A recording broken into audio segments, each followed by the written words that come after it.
MSNBC contributor Dr. Zeke Emanuel. He's the chair of the Medical Ethics and Health Policy Department at the University of Pennsylvania and former special advisor for health policy in the Obama administration. Longest title of the day. We'll give you that one already. Also with us, we have McMorris-Santoro. He's the White House reporter for BuzzFeed, BuzzFeed.com, and Arin Carmon, national reporter for MSNBC.com, who has been covering this contraception story. And so, Arin, not just because we used to work at Salon together, I will start with you this morning.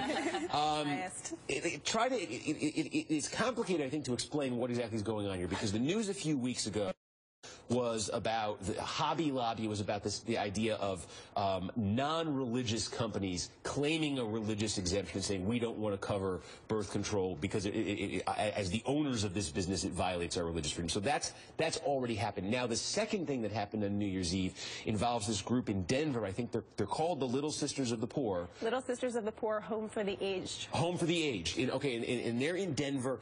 And just take us through exactly what their complaint is, what the government's response to it is, and how you think this is going to shake out. Okay, so one of the key models, one of the key provisions of the Affordable Care Act is preventative care. Of course, if people get better access to preventative care, they're less likely to cost the system more in the long term. Among those preventative care provisions is access to contraception for women for various reasons. It's very expensive. Women often don't get the right kinds of contraception because of cost barriers. So the administration was persuaded by medical experts to include women's health in the women's health provision contraception. Now, they knew this was going to be controversial, in part because the reason a lot of plans don't cover contraception is because of the religious beliefs of the owners or the employers of those companies. So what they said was, after there was some outcry where they said only churches would be exempted, they found a middle ground. There was a big political, the Catholic bishops, the USCCB basically came out and said, Obama is treading on our religious liberty. So they came up with this middle ground. They said, just fill out this form. We've gone to the insurers. The insurers themselves will provide the coverage. That has proved to not be enough for these organizations. So there's a distinction here between like purely religious groups, like a church itself, versus like everybody or just most everybody who's part of that group is religious, shares the same religion, and they're totally exempt from this. But then what we're talking about here is no nuns are being forced to take birth control. Right. Well, they're not being forced to pay for it. They're not being forced to take it. But the issue, so we're in this middle ground. Little Sisters for the Poor, Home for the Aged in Denver. We're talking about a group of Catholic nuns who also employ, there are non-Catholics who they employ. So theoretically, under the law, they're supposed to fill out some kind of waiver that declares they have a religious exemption, and then the employees would be able to go get their coverage from the insurance company. And that is not enough for this group. And the Little Sisters of the Poor is such a weird example because it turns out that the administration doesn't even have authority over their plan. So this may be a poor vehicle. The court may say, you know what, go back to the lower courts. We're going to take another case because you have things like the University of Notre Dame. You have big Catholic big Catholic hospitals and health systems that are suing. The idea here is let's think about how employees of these companies that don't follow Catholic teachings on contraception are going to be able to access the health care that they need. So it's a balancing act. And where did this come from? Because it seems so random to me. Yeah. A relatively small group of nuns from Denver suddenly getting the attention of Sonia Sotomayor on New Year's Eve. Are there larger forces who are aligned with this group? It's not just the nuns themselves. Absolutely. Well, there's several dozen such nonprofit cases that are winding their way through the system. And you have to understand this as a sort of undermining assault on the Affordable Care Act in general. This is part of a narrative on the right about how Obama is, quote, bullying the nuns. My personal theory, this is not based in any independent knowledge, is that the Little Sisters of the Poor happens to be the most palatable name for the right. Sympathetic group. The most sympathetic, more sympathetic than a large corporate-like structure like Notre Dame or a big hospital. Why is Obama bullying the nuns was what all the right was saying yesterday. So again, I think the idea is there's a larger narrative that Obama doesn't respect religious freedom. But again, the question that is going to be before the court is, what is a substantial burden on religious freedom? Is signing a form a substantial burden on religious freedom, even if no one is even going to get contraception?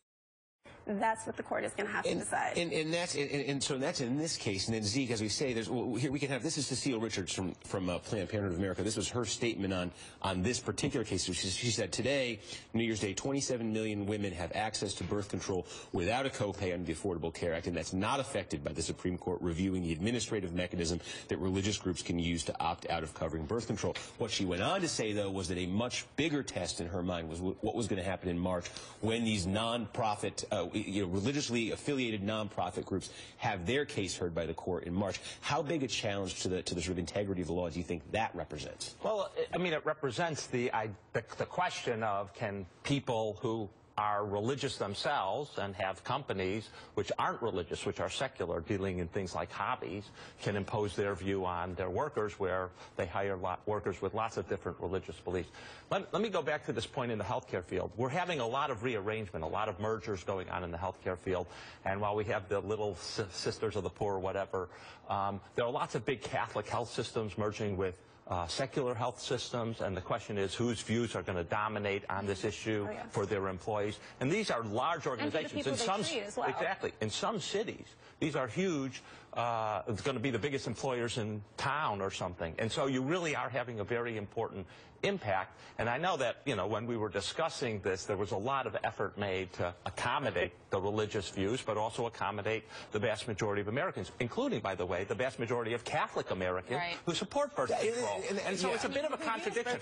That's an important point, too, I think, not just about birth control, but about where this law came from. An awful lot of support from the Catholic community from sort of a social justice standpoint in supporting the idea of radically expanding access to health care. But also the birth control issue. Remember, the majority of, as I understand it, the majority of Catholic women support birth control and the use of birth control, and a large portion of them, I don't know the exact number, use birth control. And so the idea that somehow we're imposing, I think the idea is that the law is going to give people options that they didn't hitherto have because of the high copays and problems with getting birth control. And I think that is what we have to look at, the individuals. Yeah, and a couple things. I mean, first of all, as you're pointing out, I think the case involving Hobby Lobby is the much bigger question here, not just for the Affordable Care Act, but for the idea of, can employers basically force their religious views on their employees, and do corporations have religious beliefs?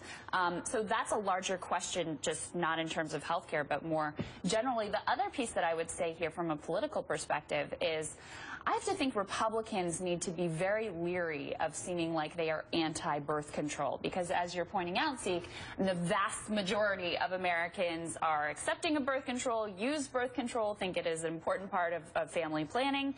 Catholics do not use birth control in numbers any less than the general population. So I think Republicans who have had an ongoing issue with appealing to women voters have to be very careful here about, yes, they want to make this case about religious freedom, but to me and to a lot of women, I think it's going to come across as you are against people having access to birth control. Evan, what are you picking up from Republicans on this? Because I know a year ago or so, during the 2012 campaign, there was a sort of concerted effort by Republicans to make the Obama administration's war on religious groups, a major issue.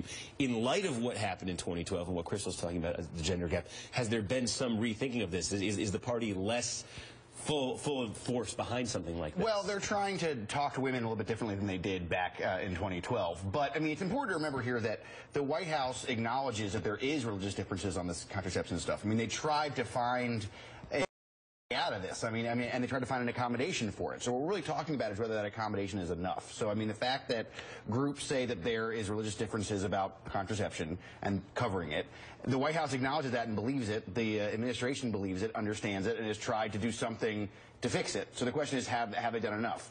Now, the Republicans, their problem is that they, every time they talk about contraception, which they've tried to talk about several times, on this religious grounds thing, it ends up sort of veering off into very negative political territory. You had the whole thing that happened with Sandra Fluck and Rush Limbaugh, Foster Freeze talking about aspirin, this kind of thing. It tends to happen, whether or not they want it to or not. They have kind of a problem controlling their rhetoric on this issue, but it is one that really does fire up a lot of the Republican base, and they really want to talk about this particular issue, this religious exemption stuff. Yeah, no, I could see that thematically, but again, when you start to look at the granular details of this particular case of the Little Sisters of the Poor, this really is about asking a group to